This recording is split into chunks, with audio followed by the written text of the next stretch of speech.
美国众议院议长佩洛西展开对亚洲型首站新加坡的访问，外界保持高度关注佩洛西会否窜访台湾。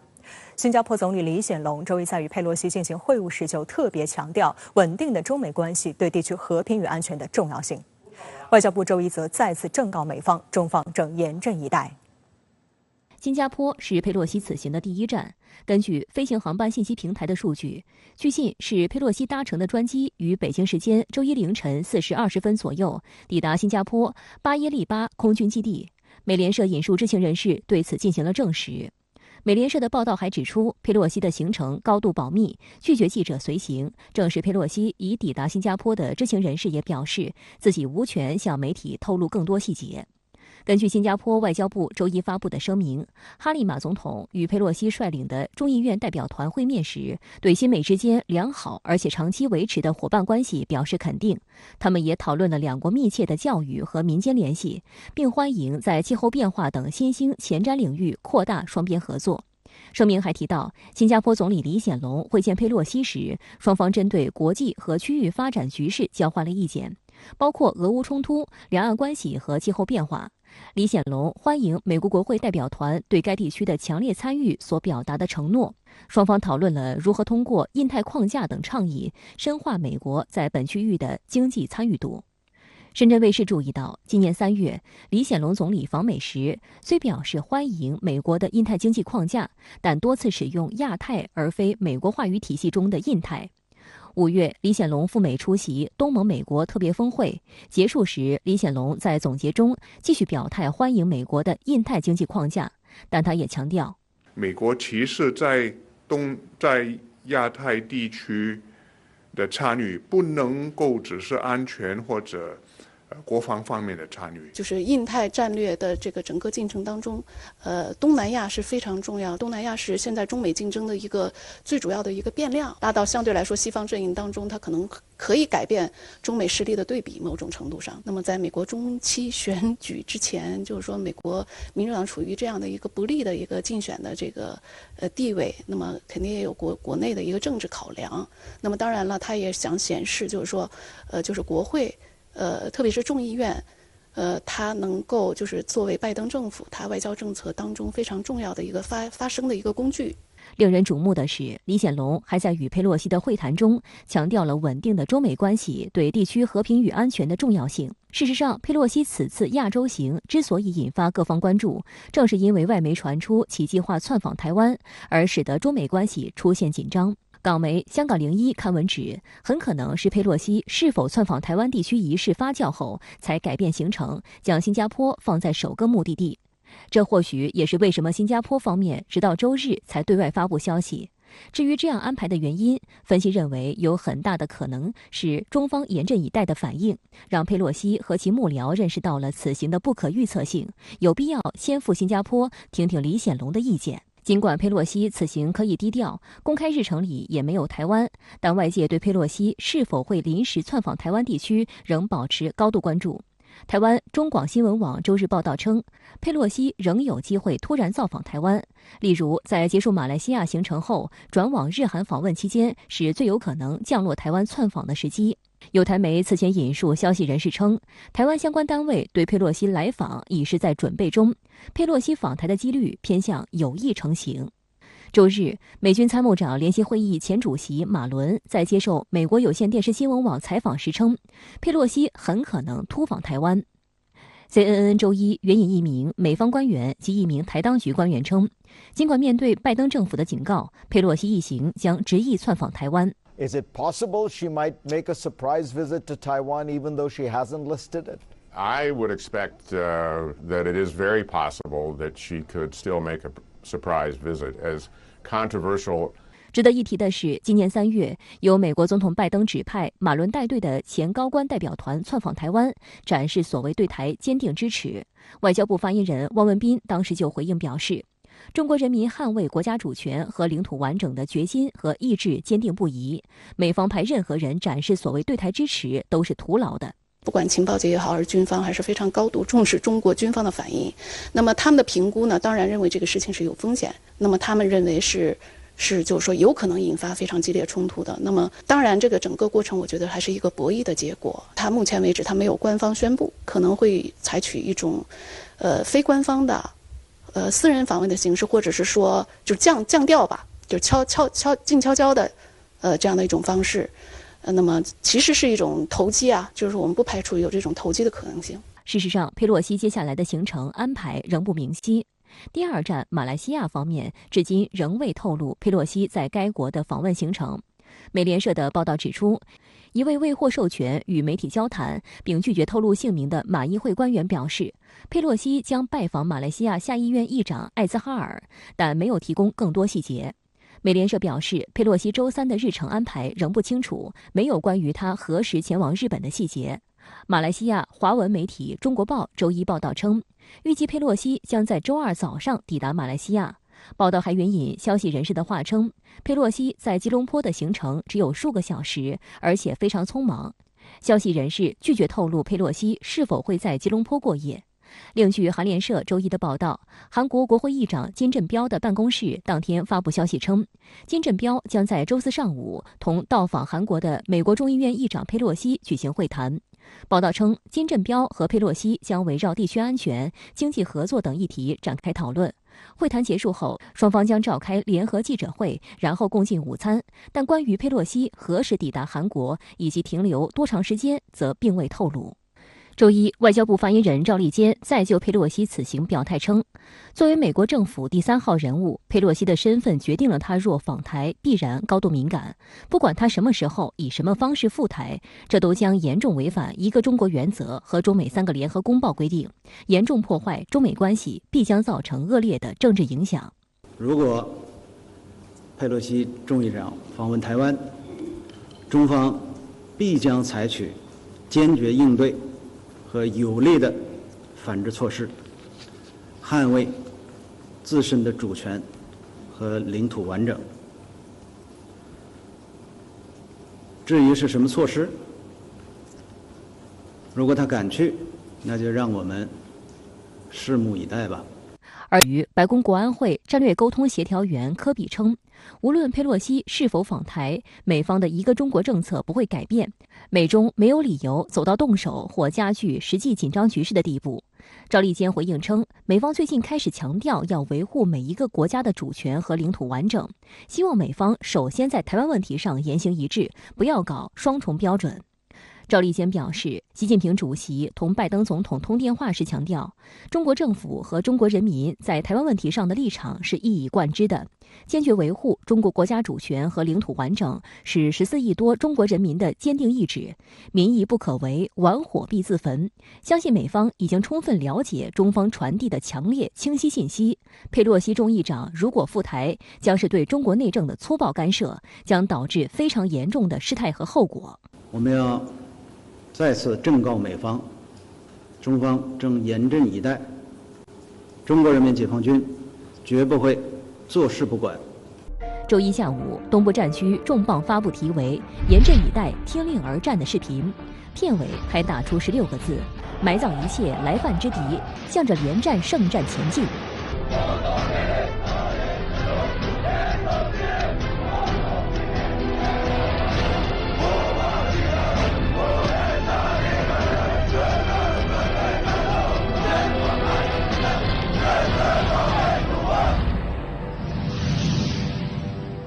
佩洛西已经抵达新加坡。今天，新加坡总理李显龙在跟他会晤时特别呼吁保持中美关系稳定的重要性。那您对此怎么看？佩洛西的新马行程会否有离间分化中国东盟关系的言行呢？可以说呢，实际上啊，佩洛西的亚太之行，它就是呢为拜登的印太战略继续呢进行实质性的推进，希望呢通过像众议长这样的美国重磅政治人物对相关国家的访问，进一步呢使相关国家能够有效参与美国所谓的印太战略，从而呢进一步的巩固和强化美国在这一地区的联盟体系。这里呢，就特别值得注意的是我们可以看到，拜登就任总统1年多来，实际上美国对东南亚国家的重视是有增无减。一方面呢，东南亚国家它处于非常重要的战略位置，它处于呢从亚太地区通往大西洋地区的重要的交通要道之上。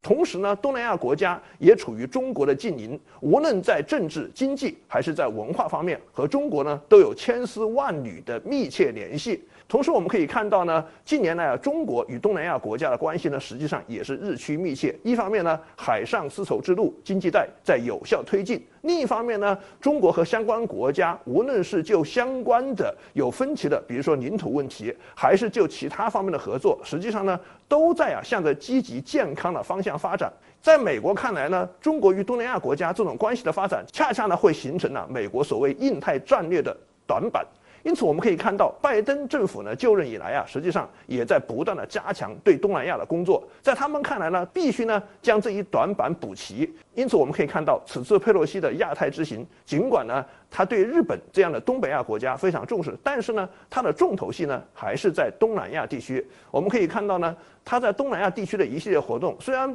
不能说直接就来拆散中国和东南亚国家之间的合作关系，但是呢，他或多或少有意无意的一定会想方设法的离间中国和东南亚国家之间的关系，因为在他们看来，只有呢有效的离间了中国和东南亚国家之间的关系，或者说呢，对当前的中国和东南亚国家之间的合作形成某种制约，才能真正的有效推进美国在这一地区的所谓印太战略。针对佩洛西此行可能窜台，今天外交部发言人再度警告，严阵以待，解放军不会坐视不管。那您对此作何解读呢？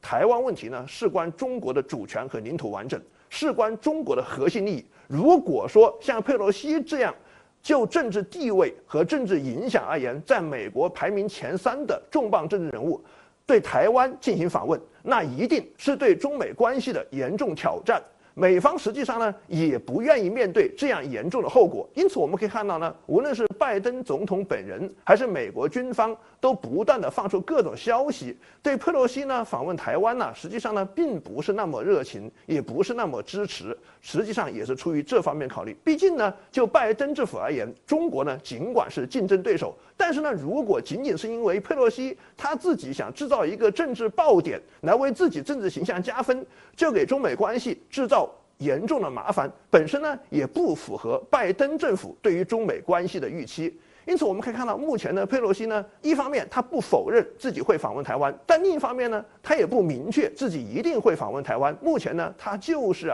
在打这种擦边球，就是在不断的试探中方的底线，试探中方的容忍限度在什么地方。当然，对于中方而言呢，实际上一定要在这一方面给美方众多的大大小小的政客传递一个清晰的信号，那就是在台湾问题上不可以无底线的试探中方的态度，也不可以在台湾问题上一味的玩火，玩火者必自焚。中国人民解放军建军95周年纪念日，国防部周日在人民大会堂举行盛大招待会，庆祝解放军95岁生日。中共中央总书记、国家主席、中央军委主席习近平等党和国家领导人出席招待会。而在周一出版的《求是》杂志上，专门刊发了习近平总书记的重要文章，在庆祝中国人民解放军建军90周年大会上的重要讲话。文章强调，中华民族实现伟大复兴，中国人民实现更加美好生活，必须加快把人民军队建设成为世界一流军队。周日下午，人民大会堂宴会厅灯火璀璨，洋溢着热烈喜庆的节日气氛。主席台上方悬挂着庄严的八一军徽，1927至2022的大字年号在红旗映衬下格外醒目，昭示着中国人民解放军走过95年的光辉历程。18时许，在欢快的迎宾曲中，习近平等党和国家领导人步入宴会大厅，与中外来宾欢聚一堂，全场响起热烈掌声。招待会开始时，中央军委委员、国务委员兼国防部长魏凤和致辞。魏凤和表示，中国人民解放军是中国共产党缔造的人民军队。95年来，在党的坚强领导下，英雄的人民军队为民族独立、人民解放、国家富强建立了不朽功勋，为维护国家主权、安全、发展利益提供了强大支撑，为维护世界的和平与安宁做出了重要贡献。魏凤和指出，新时代新征程上，全军必须以习近平新时代中国特色社会主义思想为指导，深入贯彻习近平强军思想，坚持走中国特色强军之路，加快国防和军队现代化，努力建设同我国国际地位相称、同国家安全和发展利益相适应的巩固国防和强大人民军队，为实现中华民族伟大复兴提供战略支撑。周一出版的《求是》杂志上刊发了中共中央总书记、国家主席、中央军委主席习近平的重要文章，在庆祝中国人民解放军建军90周年大会上的讲话。文章强调，人民军队的历史辉煌是鲜血生命铸就的，永远值得我们铭记；人民军队的历史经验是艰辛探索得来的，永远需要我们弘扬；人民军队的历史发展是忠诚担当推动的，永远激励我们向前。中华民族走出苦难，中国人民实现解放，有赖于一支英雄的人民军队。中华民族实现伟大复兴，中国人民实现更加美好生活，必须加快把人民军队建设成为世界一流军队。中国人民解放军建军95周年之际，习近平上周还出席多场相关活动。上周四，中共中央政治局就深入实施新时代人才强军战略进行第41次集体学习。习近平在主持学习时发表重要讲话，强调实施新时代人才强军战略，推动军事人员能力素质、结构布局、开发管理全面转型升级，锻造德才兼备的高素质、专业化新型军事人才，对实现党在新时代的强军目标，把我军全面建成世界一流军队具有十分重要的意义。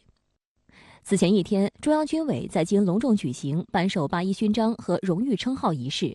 习近平向八一勋章获得者颁授勋章和证书，向获得荣誉称号的单位颁授荣誉奖旗。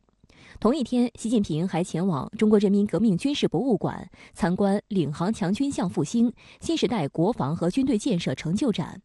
习近平强调，党的18大以来，党中央和中央军委着眼于实现中国梦、强军梦，引领全军深入推进政治建军、改革强军、科技强军、人才强军、依法治军，全面加强练兵备战，国防和军队建设取得历史性伟大成就。英雄的人民军队在中国特色强军之路上续写了新的时代篇章，焕发出新的时代风采。近日，解放军多种新装备入列，为建军95周年献上贺礼。上周六，舷号106的万吨大驱延安舰亮相南海某海域，延安舰和054A 护卫舰咸宁舰组成舰艇训练编队，展开多科目实战化训练的画面正式发布。此次训练重点围绕新型装备实战应用展开，对使命科目内容进行重点强化训练，有效提升指挥员协同指挥、战术应用能力及舰员操控驾驭新型装备的能力，加快了新质战斗力的形成。至此，人民海军已有6艘万吨级新型驱逐舰获得官宣：101南昌舰、102拉萨舰、103鞍山舰、104无锡舰、105大连舰、106延安舰。分析指，这6艘驱逐舰都是我国完全自主研制的新型万吨级驱逐舰，先后突破了大型舰艇总体设计、信息集成、总装建造等一系列关键技术，装备有新型防空、反导、反舰、反潜武器，具有较强的信息感知、防空反导和对海打击能力，是海军实现战略转型发展的标志性战舰。而在周日，也就是8·1建军节前一天，空军又正式官宣了新一代空中加油机运油20投入新时代练兵备战。空军新闻发言人申进科介绍称，运油20飞机是中国新一代空中加油装备，可有效增强航空兵远程机动能力，并可担负与运20飞机相同的空中投送任务。变化是非常大的。第一就是它载油量大，它就可以给更多的飞机加油，在更远的距离加油，这是第一个。第二个就是它的飞行的稳定性，就是远海飞行适应复杂气象、复杂地理环境的这个性能也比原来的加油机更强，就可以在更广阔的区域执行任务。第三个就是它的这种加油业务操作的稳定性、可靠性也提升了。有这个装备以后，我们的加油机这一块会有一个很大的提升。其实这种加油机它在陆上使用、海上使用，都是可以的。那么在海上空域的使用显然意义更大。更加契合我们现在空军维护国家主权、安全和发展利益这么一种新的形势的需要。佩洛西在前往亚洲的路上连发5条推文，其中1条是关于众议院刚刚通过的芯片和科学法案。该法案其中一个要点就是设置了对华护栏，禁止获得补贴的企业在华设立芯片工厂。外界注意到，佩洛西此行的新马韩日都是半导体产业链和供应链的重要国家。佩洛西借刚通过的新法案推动相关产业重组，配合拜登政府打压中国高科技产业，有可能是他出访的一个重要议程。佩洛西周日在前往亚洲的途中发布推文，提到民主党人通过芯片和科学法案，称该法案将大大降低美国芯片制造成本。佩洛西也是美国半导体战略的主要推动者之一。值得注意的是，佩洛西率团出访的新加坡、马来西亚、韩国和日本被视为芯片产业链上的重要国家。日本和韩国是美国正主导组建的所谓4方芯片联盟所积极拉拢的2方。日本在半导体设备及原材料端保持领先地位，其企业在全球半导体设备市场的份额为 35%， 在全球半导体原材料市场的份额为 52%。而韩国半导体出口已经连续9年占据该国出口首位。2021年，半导体出口占韩国所有出口比重的 19.9%。同时，韩国准备在10年内培训至少15万芯片行业人才，以增强劳动力储备。如果单纯的满足美国对华战略竞争的一己之私，很可能使这个韩国、日本这样在中国芯片这个市场上占有巨大份额的一些这个国家，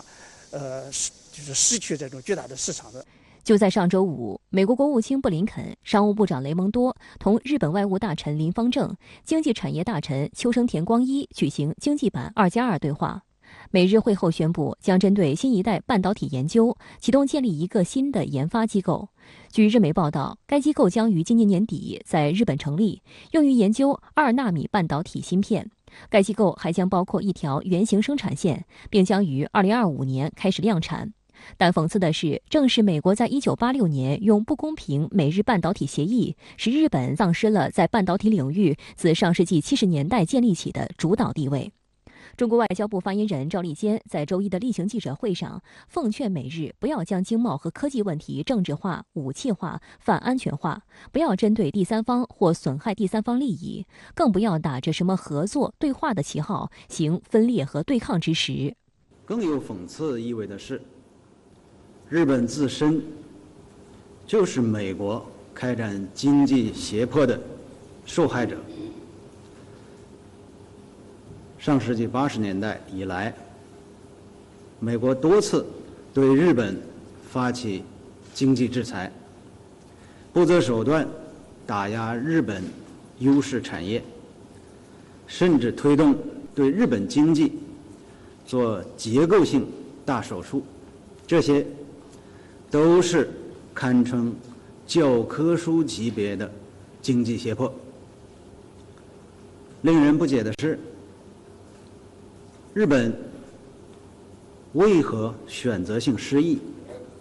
还要盲从呢？而作为佩洛西亚洲行的首站新加坡，由于坚持制造业比例不低于 25% 的产业结构，所以造就了新加坡半导体产业的辉煌。在短短几年时间里，新加坡半导体行业实现了显著增长。2016年的数据显示，半导体已成为新加坡重要的支柱性产业，占电子制造业 58% 的份额。而马来西亚有着半导体封测重镇之称，是全球半导体封装测试的主要中心之一，占有独特地位。分析指，佩洛西此行正是希望借芯片法案通过的东风，将这些国家的芯片产业纳入美国掌控的产业链和供应链中。但美国国会山报就针锋相对指出，芯片和科学法案必然会导致全球分工出现混乱，增加美国自身面临的问题。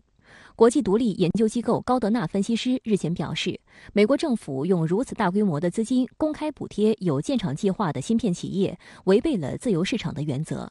美国国会上周表决通过总额达2800亿美元的芯片与科学法案，最快本周将由拜登签署生效。但拜登上周六新冠复阳，将重新隔离至少5天，增加了该法案签署成法的不确定性。根据法案，美国政府将为本土芯片制造商提供520亿美元补贴、240亿美元税收激励，并在未来5年拨款约2000亿美元支持相关创新、培训与研发，以提升与中国竞争的能力。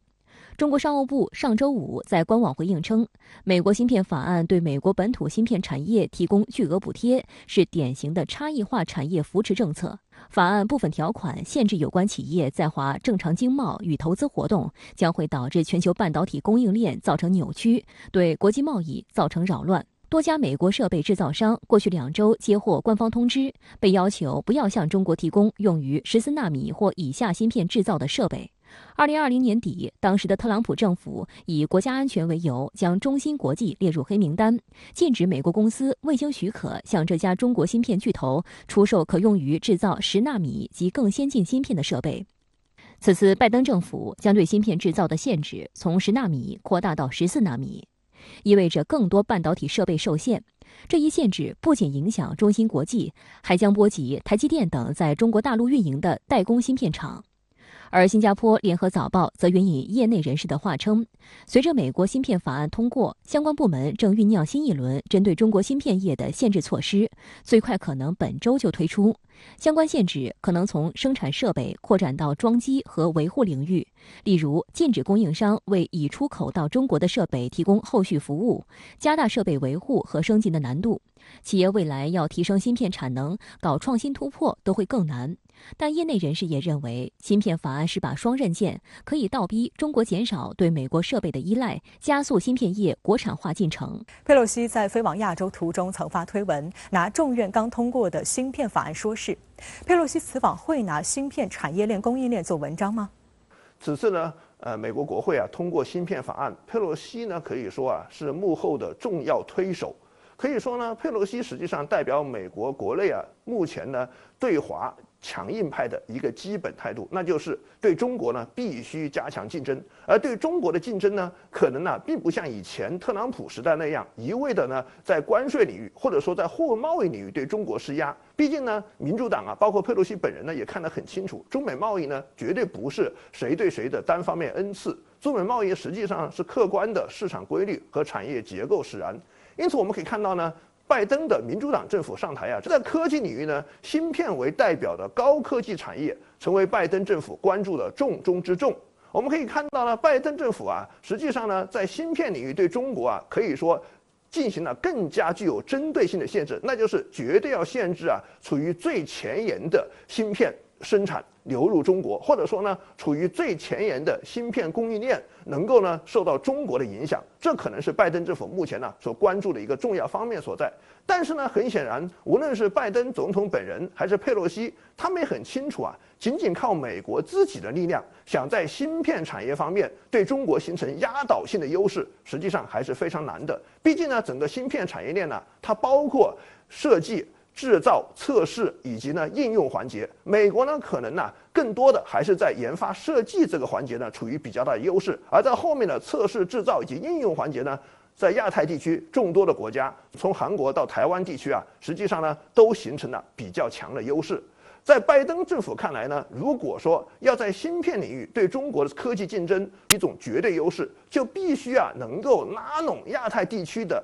这些国家和地区，有效的参与美国所谓的芯片联盟，利用呢这种联盟的优势，对中国呢形成更强的压制。我们可以看到呢，这次佩洛西的亚太之行它一方面当然呢是在政治层面喊口号，进一步推进拜登政府的印太战略。另一方面呢，他确实呢也想做点实际的事情，那就是呢能够更有效的尽早推动拜登政府所心念的芯片联盟的形成。台海局势紧张之际，日本政客却跑来台湾添乱，还称为防两岸爆发冲突准备撤侨。日本前防卫大臣、自民党众议员石破茂上周六称，撤侨方案拟定是对国民保护的责任，希望自民党内部进行相关讨论。而日媒此前曾报道称，在台日侨已开始演练若两岸爆发冲突的相关应变对策。由2名日本前防卫大臣石破茂和滨田敬一担任共同团长的思考日本安全保障议员之会访问团上周在台窜访。在离台前于上周6召开的记者会上，团长石破茂称，撤侨方案拟定是国家对国民保护的责任，政府责无旁贷。不过因为事态还没发生，在很多议题上还不知道台当局跟日本的立场是怎样。石破茂还称，撤侨必须进行模拟演练，只有日本单方面进行演练没意思，也要跟台湾合作。他说，日本在台湾的侨民很多，必须负起主要撤侨责任，希望自民党内能进行讨论。日本政府暂未对石破茂的言论进行回应。中时新闻网报道提及，日本外相林芳正去年上任不久后声称，若台湾出现突发事态，日本政府的应对包括撤离日本人。不过鉴于此事的性质，对具体内容不做说明。日本共同社去年底也曾渲染日侨自行演练撤离一事。根据日本在台半官方机构去年底的统计，包含短期停留在内的在台日侨人数最多约2万人。该机构呼吁在台湾停留3个月以上的日本人前往登记。对于撤侨态度，则是基本上要靠自己努力。石破茂带团前脚刚窜访台湾，后脚就在记者会上提撤侨，引发不少台湾网友的嘲讽。对此，有岛内网友表示，台湾人看清楚了吗？一旦有事，日本人跑得比谁都快。他说我们自己演练不算，因为到时候台湾无暇顾及，所以一定要逼台湾在这个部分也要陪他们一起演练。哇，我觉得台湾在这时候应该是像遇到渣男一样，你根本没有任何回转的空间，而且我以前这么爱你，所以我觉得台湾不要在这种想象空间里面去让自己自我得安慰吧。那已经不是一个这么现实的空间，日本如此，世界各国亦然如此。在同一记者会上，还有媒体提问涉及钓鱼岛，石破茂更是妄言日本主张钓鱼岛是日本固有领土，日本是主权独立国家，要独立应对此事，因此不会有所谓台日共同合作的概念。台湾国际战略学会副研究员黄惠华就发文表示，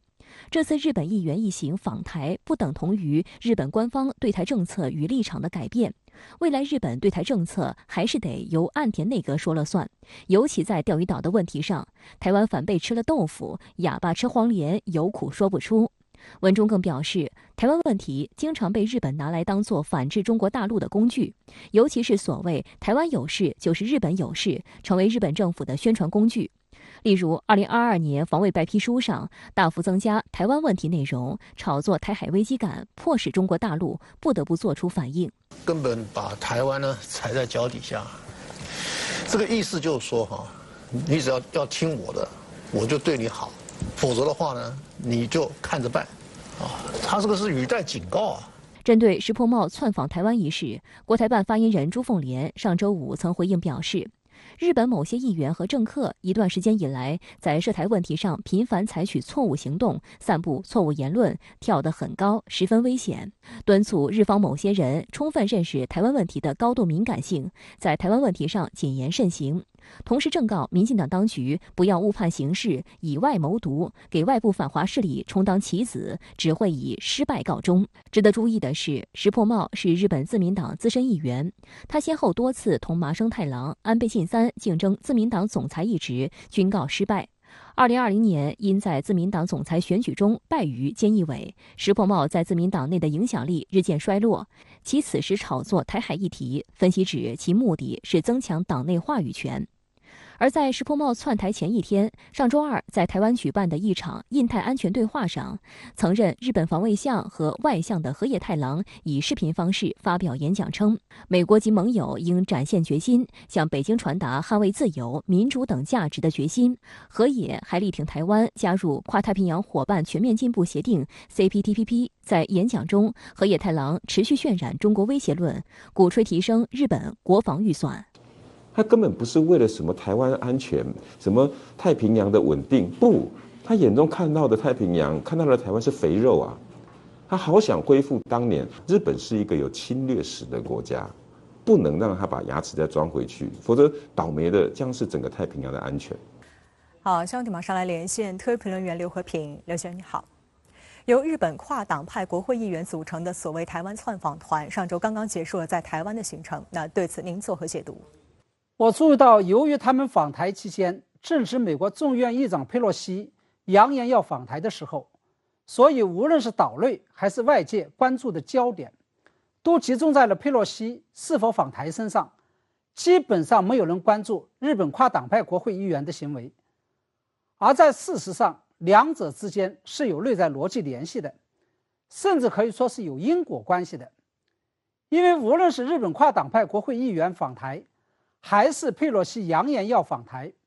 实际上都是蔡英文当局处心积虑谋篇布局，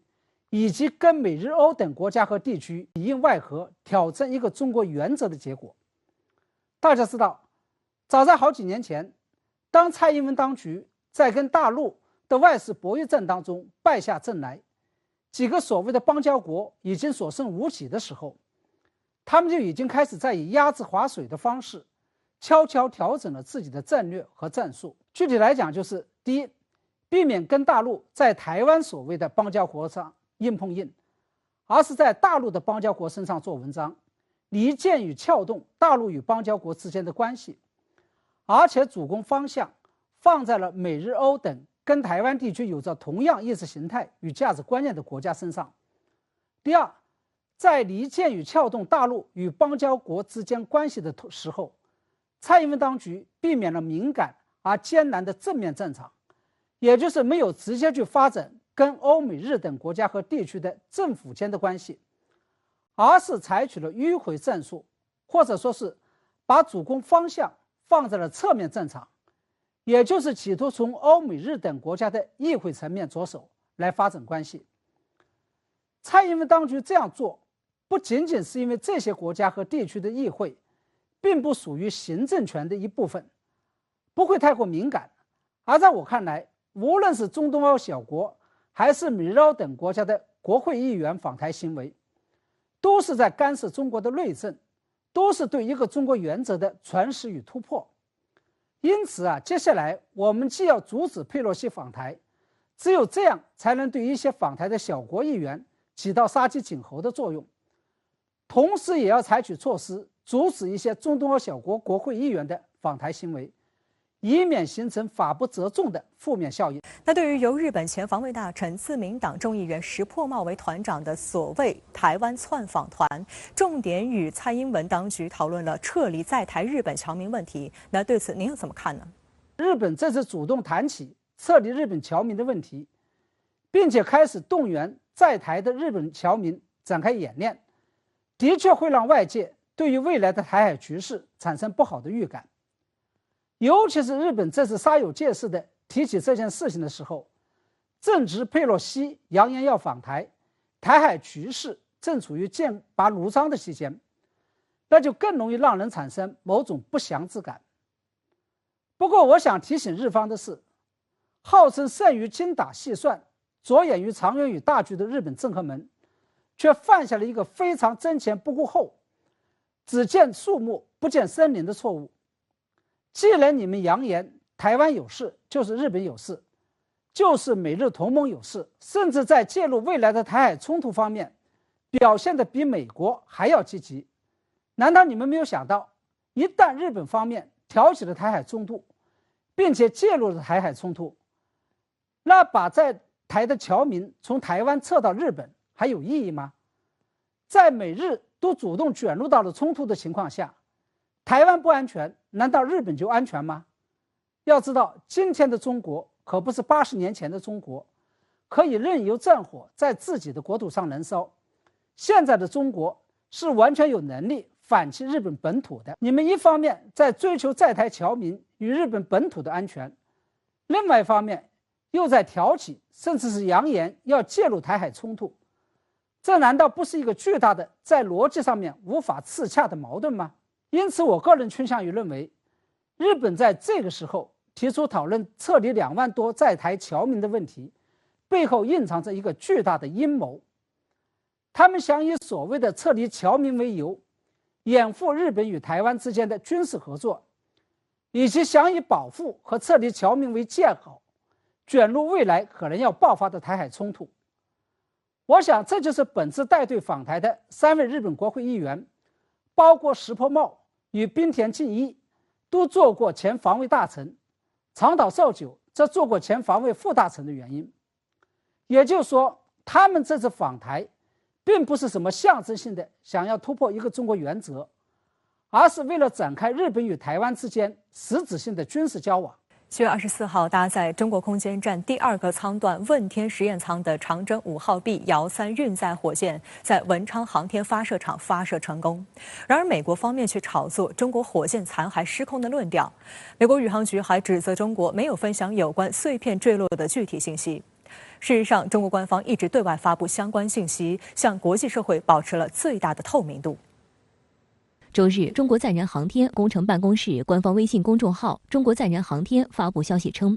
当天0时55分左右，长征5号 B 遥3运载火箭末级残骸已进入大气层，落区位于东经119.0度、北纬9.1度周边海域。绝大部分器件在载入大气层过程中烧蚀销毁。通过查询可以发现，中国载人航天从上周3至上周6对该火箭末级残骸参数发布4条公告，对外通告不同时间点该火箭末级残骸轨道近地点高度、远地点高度和倾角的参数信息。但上周6，美国宇航局局长纳尔逊却无端批评中国没有分享火箭坠落的细节，是不负责任和危险的。据《纽约时报》报道，纳尔逊称，所有国家都应提前分享这类信息，以准确预测潜在的碎片撞击风险，特别是像长征5号 B 这样的重型运载工具，它具有重大的生命和财产损失风险。时事评论员傅前绍向深圳卫视表示，中国已经向国际社会通告了相关参数，展示出最大的透明度。美国作为世界上最大的航天强国，测控技术完全可以精准定位出残骸落点。事实证明，纳尔逊的说法根本站不住脚。他这种指责呢是没有道理的，因为我们已经向全世界公布了4次了，那么公布了以后你自己去算就完了，何况相应的轨迹我们已经说的比较清楚，降落在什么地点、轨迹都已经谈到了。为什么美国不知道？他们是不听不看，还是故意找茬？这个呢就要好好的论道了。周一，外交部发言人赵立坚在例行发布会上表示，中国载人航天官方网站已经于北京时间7月31日凌晨第一时间发布了相关消息，可以查阅。他强调，中方一贯根据国际法和国际惯例开展和平利用外空活动，火箭末级载入大气层是国际通行做法。赵立坚指出，针对长征5号末级，中方主管部门一直密切监测，并每天公布火箭残骸轨道参数，本着公开透明的态度，及时向国际社会发布信息。我可以告诉你的是，美方的官员和你所谓的有关的专家，他们关于中国的指责既不专业，也完全不符合事实。长征5号末级残骸绝大部分器件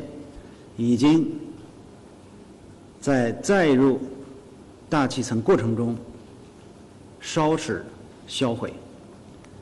没有对航空活动及地面造成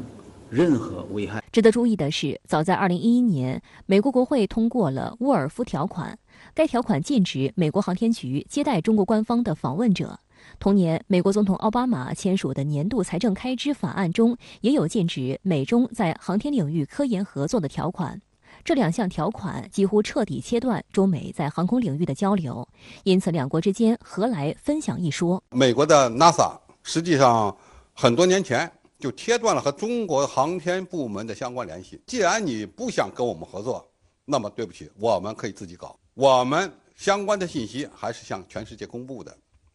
但是没有必要，也没有义务专门告诉美国航空航天局。几乎每逢中国大型火箭发射，美国从航天部门到主流媒体都要炒作一番。去年中国成功发射长征5号 B 遥2运载火箭时，外媒就以中国火箭残骸为话题，开始集体炒作，甚至提出失控残骸的伪概念。事实上，中国本着负责任的态度，对火箭残骸的坠落采取了多种措施，跟踪其飞行轨迹，对落点做出精准预判。如果真的坠落点不是无人区，中国会提前发出预警。中国有一套完整的方案来确保万无一失。实际情况是，到目前为止，世界上并没有因为中国的火箭残骸坠落造成一起伤亡事件。去年5月，中国外交部发言人华春莹就曾指出，美媒教科书式双标报道中美火箭残骸。他提到，在当年3月份的时候，美国曾有 SpaceX 火箭残骸掉落入该国一处农场中，当时美媒纷纷用流星滑落、绚丽灯光秀这类浪漫词汇报道，而面对中方时就完全是另一副嘴脸。我注意到有中国网民调侃说，或许美国政客失忆了，但互联网是有记忆的。最近这几十年来，美国负责航天的部门没有干什么太多的事儿，航天事业可以说是处于停滞状态。美国航空航天局的局长这次来炒作这件事儿，表示他心里非常焦急。多的航天技术领域已经被中国超越，怎么拉红中国后腿呢？就是他造舆论，靠这样的办法，能够阻挡中国航天科技的进步吗？是做不到的。